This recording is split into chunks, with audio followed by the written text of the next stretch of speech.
Ever wonder how an email actually finds its way across the globe? Let's break down the internet's rules of the road. Okay, so every single time you go online, a choice is made.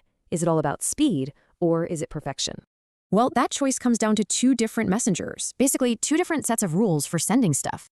So, meet TCP, our reliable messenger. And then there's UDP, the super fast one. Same job, totally different approaches. And you can see the trade-offs right here. TCP guarantees delivery, but it's slower. UDP is fast, but hey, no promises. Think of TCP as sending a registered letter. It's all tracked, and you get confirmation that it definitely arrived. And UDP?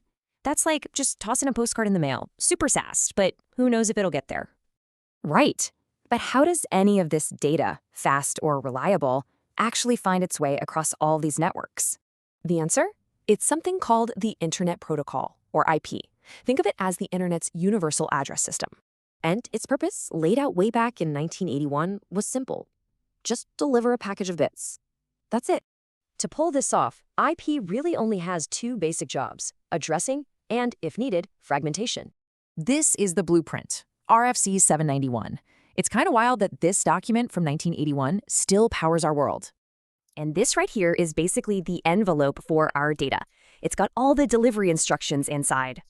Now, the most crucial parts are the addresses, where it's from and where it's going. Both are 32 bits long. Okay, besides the address, there are a few other key fields that control the datagram's journey online.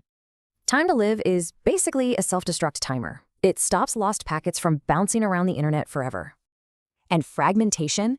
That just lets a big datagram get broken into smaller pieces to fit through smaller networks. Then, the destination uses that header info to put all those little pieces back together just right. So, let's put it all together. It's a whole suite of protocols working in harmony, you know? First, your app creates data. Then TCP wraps it up. Finally, IP puts that into a datagram with an address. So, your data is the cargo. TCP or UDP is the box it's in. And IP? That's the global shipping label. It's amazing, right? A protocol designed in 1981 still seamlessly powers our crazy high-speed world. This old protocol runs our whole modern world. So, what do you think the internet's next chapter is going to look like?